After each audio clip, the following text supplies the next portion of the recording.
Praise the Lord. ദൈവം മനുഷ്യനോട് സംസാരിക്കുന്നത് എങ്ങനെ? ഏതെല്ലാം വിധത്തിലാണ് ദൈവം മനുഷ്യനോട് സംസാരിക്കുന്നത് എന്നതിനെക്കുറിച്ചുള്ള ഒരു വിവരണമാണ് താഴെ കാണിച്ചിരിക്കുന്നത്. വായിച്ചു തുടങ്ങാം. പലതരത്തിലും ദൈവം മനുഷ്യരോട് സംസാരിച്ചതായി ബൈബിളിൽ രേഖപ്പെടുത്തിയിരിക്കുന്നു.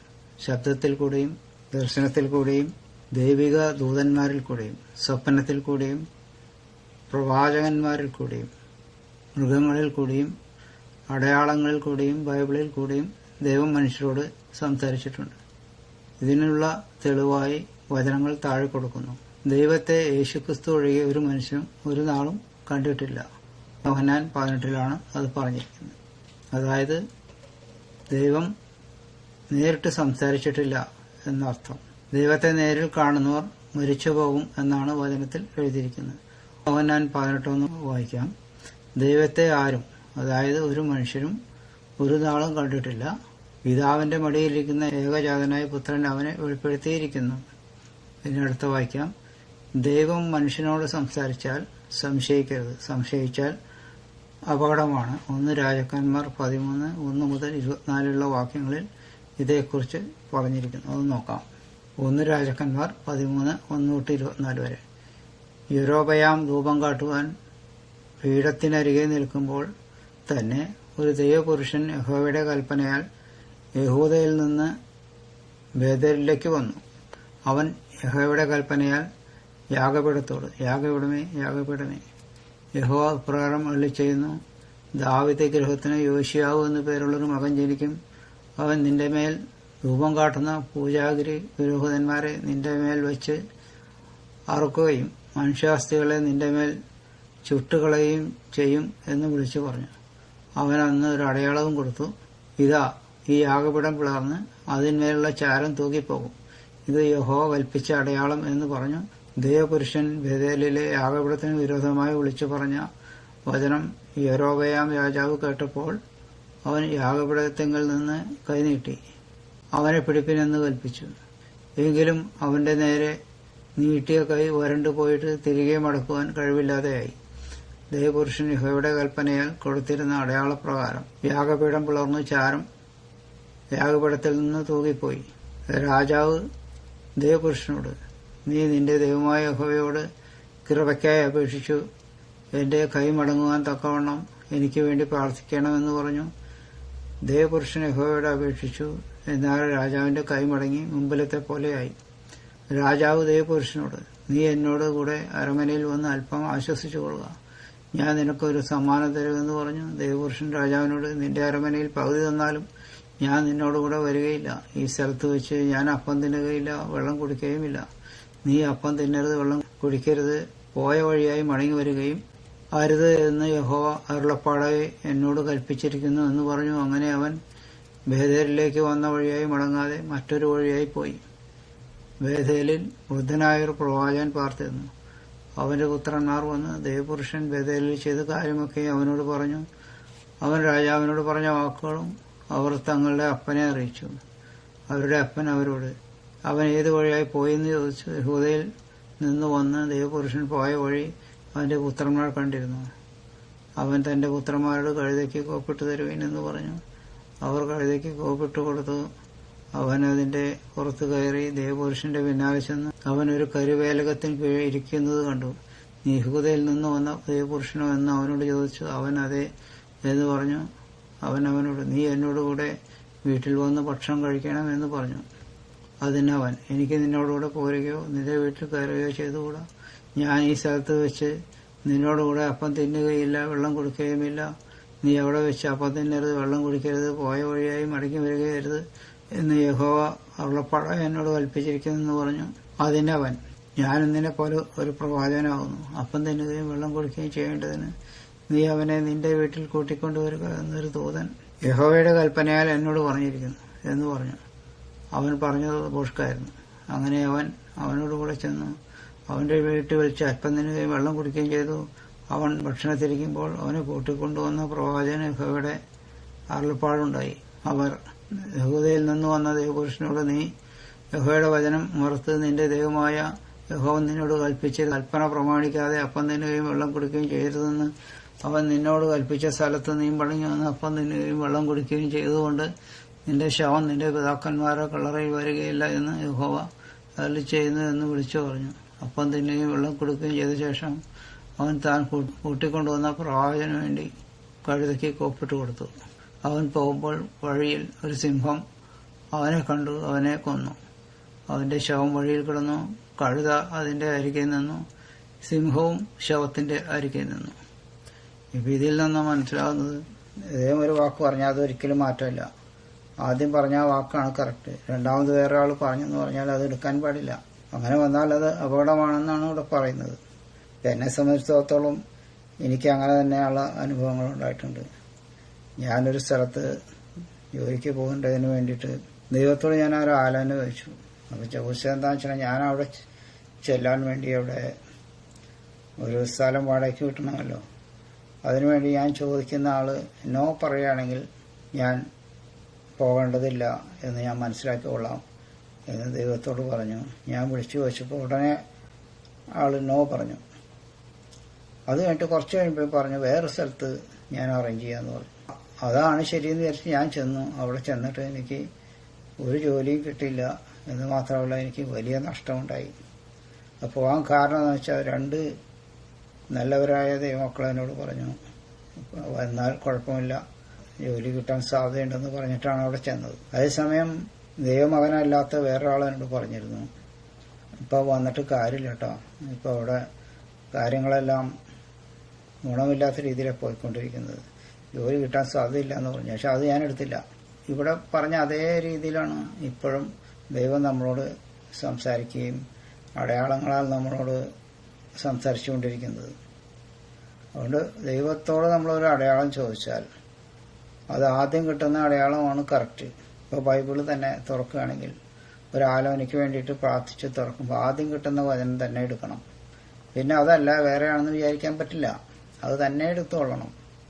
അപ്പം ഇത് ഒക്കെ അനുഭവത്തിൽ നിന്ന് പഠിച്ചിട്ടുള്ള കാര്യങ്ങളാണ്. അപ്പോൾ വചനം ഇവിടെ ഉണ്ട്, എങ്കിലും അനുഭവം കൂടി ഉണ്ട്. അപ്പം അത് 2 ഡബിൾ കൺഫർമേഷനാണ്. ഇക്കാര്യം നമ്മൾ മനസ്സിലാക്കിയിരിക്കേണ്ടതാണ്. പിന്നെ അടുത്ത വചനം എടുക്കാം. ഓരോ വിധത്തിലും ദൈവം സംസാരിക്കുന്നതിനെ കുറിച്ച് ഉള്ള വചനങ്ങളാണ് താഴെ കാണിക്കുന്നത്. ഇപ്പോൾ ശബ്ദത്തിൽ കൂടെ ദൈവം ഇടപെട്ടതിനെ കുറിച്ചാണ് ഈ ഉൽപ്പത്തി പുസ്തകം 3-ാം അധ്യായം 8 മുതൽ 10 വാക്യങ്ങൾ പറഞ്ഞിരിക്കുന്നത്. അത് വായിക്കാം. വെയിലാറിയപ്പോൾ യഹോവയായ ദൈവം തോട്ടത്തിൽ നടക്കുന്ന വച്ച അവർ കേട്ടു. മനുഷ്യനും ഭാര്യയും യഹോവയായ ദൈവം തങ്ങളെ കാണാതിരിപ്പാൻ തോട്ടത്തിലെ വൃക്ഷങ്ങളുടെ ഇടയിൽ ഒളിച്ചു.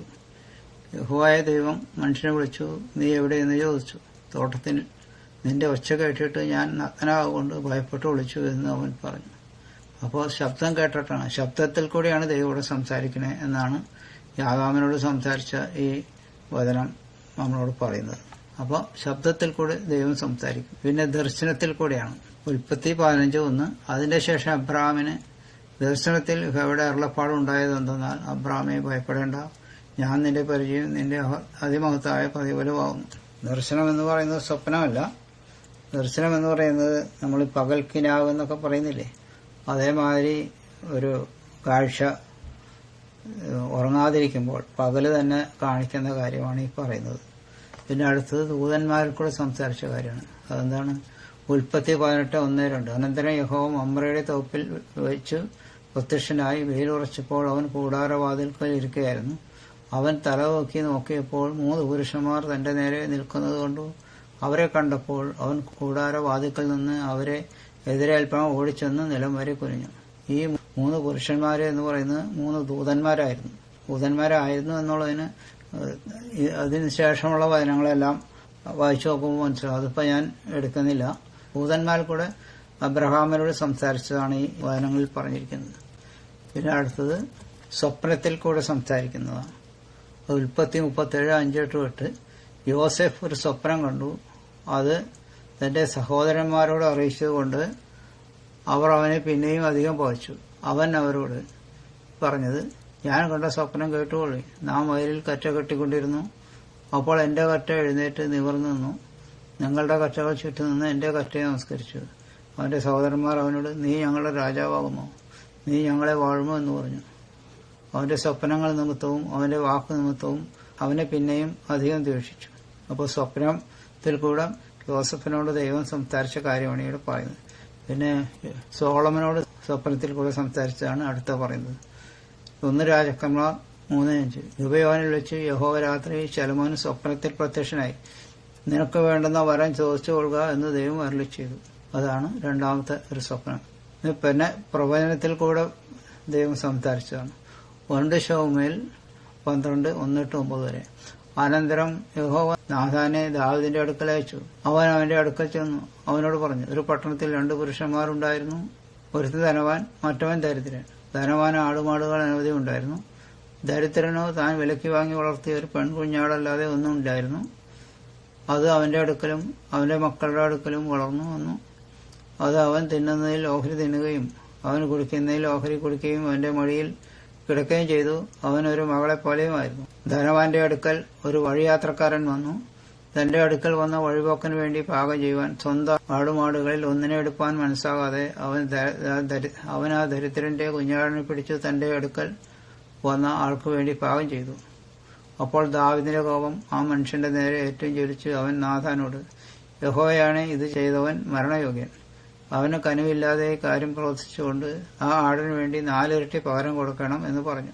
നാഥാൻ ദാവീദിനോട് പറഞ്ഞത്, ആ മനുഷ്യൻ നീ തന്നെ. ഇസ്രായേലിന്റെ ദൈവമായ യഹോവ ഇപ്രകാരം ചെയ്യുന്നു, ഞാൻ നിന്നെ ഇസ്രായേലിന് രാജാവായിട്ട് അഭിഷേകം ചെയ്തു.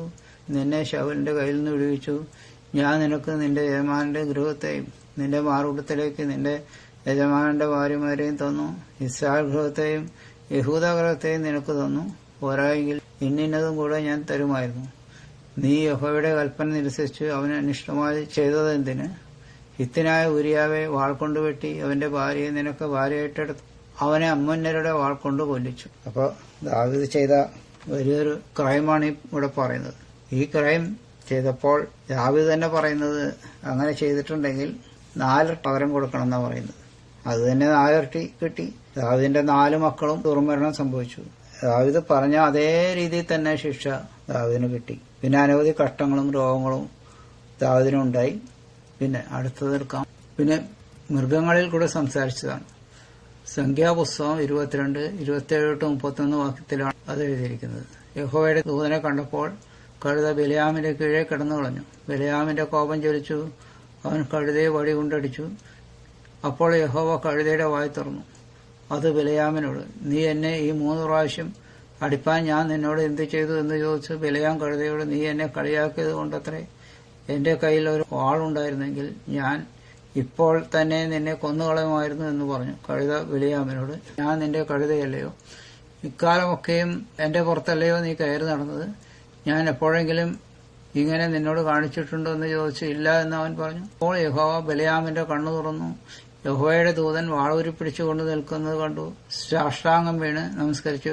അപ്പൊ ഇത്രയാണ് കഴുത സംസാരിച്ചതിനെ പറ്റിയിട്ട് ബൈബിളിൽ പറഞ്ഞിരിക്കുന്നത്. ഇതിപ്പോ ഇങ്ങനെ കഴുത മാത്രമല്ല, പക്ഷികളിൽ കൂടെയും അതുപോലെ തന്നെ വേറെ പല ജീവികളിൽ കൂടെയും ദൈവം മനുഷ്യന് അടയാളങ്ങൾ കൊടുക്കും. അങ്ങനെ അടയാളങ്ങൾ കൂടെ വലിയ അപകടങ്ങൾ പലർക്കും ഒഴിഞ്ഞു പോകാനായിട്ട് സഹായിക്കും. പിന്നെ അടയാളങ്ങൾ യെശയ്യാ 35:5-8 വരെ. നീ ചെന്ന് ഹിസ്കിയാവോട് പറയേണ്ടത്, നിന്റെ പിതാവായ ദാവീദിന്റെ ദൈവമായ യഹോവ ഇപ്രകാരം അരുളിച്ചെന്നു, ഞാൻ നിന്റെ പ്രാർത്ഥന കേട്ട് നിന്റെ കണ്ണുനീർ കണ്ടിരിക്കുന്നു. ഞാൻ നിന്റെ ആയുസ്സിനോട് 15 സംവത്സരം കൂട്ടും. ഞാൻ നിന്നെയും ഈ നഗരത്തെയും അശ്ശൂർ രാജാവിന്റെ കയ്യിൽ നിന്ന് വിടുവിക്കും. ഈ നഗരത്തെ ഞാൻ കാത്തുരക്ഷിക്കും. യഹോവ താൻ അരുളി ചെയ്ത കാര്യം നിവർത്തിക്കും എന്നുള്ളതിന് യഹോവയുടെ പക്കൽ നിന്ന് ഇത് നിനക്ക് അടയാളമാകും. ആഹാസിന്റെ ഘടികാരത്തിൽ സൂര്യഗതി അനുസരിച്ച് ഇറങ്ങിപ്പോയിരിക്കുന്ന നിഴലിനെ ഞാൻ 10 പടി പിന്നോക്കം തിരിയുമാറാക്കും. ഇങ്ങനെ സൂര്യൻ ഘടികാരത്തിൽ ഇറങ്ങിപ്പോയിരുന്ന 10 പടി തിരിഞ്ഞു പോന്നു. ഇത് അടയാളമായിട്ട് യഹോവ ഹിസ്കിയാ രാജാവിനോട് പറഞ്ഞ കാര്യമാണ്. അത് അങ്ങനെ സംഭവിക്കുകയും ചെയ്തു. പിന്നെ ബൈബിളിൽ കൂടെ സംസാരിച്ചതാണ്. യേശുക്രിസ്തുവിനോട് തന്നെ സംസാരിച്ച കാര്യം നമുക്കെടുക്കാം. ലൂക്കോസ് 4:16-21. അവൻ വളർന്ന നസറത്തിൽ വന്നു. ശബത്തിൽ തന്റെ പതിവ് പോലെ പള്ളിയിൽ ചെന്ന് വായിപ്പാൻ എഴുന്നേറ്റ് വന്നു. യെശയ്യാ പ്രവാചകന്റെ പുസ്തകം അവന് കൊടുത്തു. അവൻ പുസ്തകം വിടർത്തി. ദരിദ്രന്മാരോട് സുവിശേഷം അറിയിപ്പാൻ കർത്താവിനെ അഭിഷേകം ചെയ്യുകയാൽ അവന്റെ ആത്മാവ് എന്റെ മേലുണ്ട്. ബദ്ധന്മാർക്ക് വിടുതലും കുരുടന്മാർക്ക് കാഴ്ചയും പ്രസംഗിപ്പാനും പീഡിതന്മാർ വിടുവിച്ചയപ്പാനും കർത്താവിന്റെ പ്രസാദവർഷം പ്രസംഗിപ്പാനും എന്നെ അയച്ചിരിക്കുന്നു എന്നെഴുതിയിരിക്കുന്ന സ്ഥലം കണ്ടു.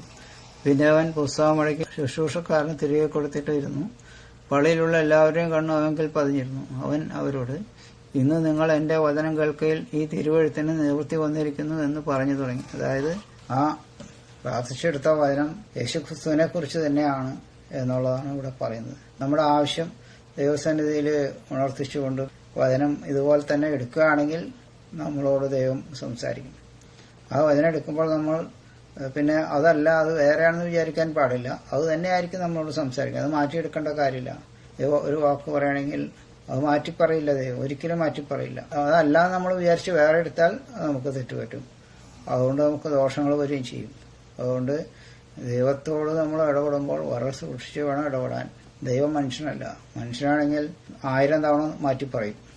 അതിനൊരു മടിയില്ല. പിന്നെ നുണ പറയുന്നതിന് യാതൊരു മടിയില്ല മനുഷ്യർ. എന്നിട്ട് ആ നുണ ശരിയാക്കി തീർക്കാൻ വേണ്ടിയിട്ട് 1000 നുണ പിന്നാലെ പറയും.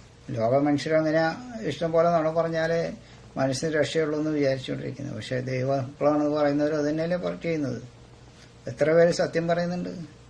ഇപ്പൊ സത്യം പറഞ്ഞു കഴിഞ്ഞാൽ അവരത് അംഗീകരിക്കുന്നുണ്ടോ? അംഗീകരിക്കുന്നില്ല. കാരണം അവർ പറഞ്ഞ നുണ അത് അങ്ങനെ തന്നെയാണ്. അതിൽ മാറ്റമില്ല എന്നുള്ള രീതിയിലാണ് അവർ പറഞ്ഞുകൊണ്ടിരിക്കുന്നത്. അത് ഏതാണെന്നുള്ളതൊക്കെ മുൻ വീഡിയോകളിലൊക്കെ ഞാൻ പറഞ്ഞിട്ടുണ്ട്. ഇവരെന്തൊക്കെയാണ് ഈ നുണ പറഞ്ഞുകൊണ്ടിരിക്കുന്നത്. അവരൊക്കെ ഓരോ പോപ്പുമാരായിട്ട് മാറിക്കൊണ്ടിരിക്കുക. പോപ്പിന് തെറ്റാവരമുണ്ടല്ലോ, മിക്കവാറും തെറ്റുകളാണ് പോപ്പുമാർ പറഞ്ഞുകൊണ്ടിരിക്കുന്നത്. അത് വേറെ കാര്യം. ഇതാണ് ഈ വീഡിയോയിൽ പറയാനുള്ളത്.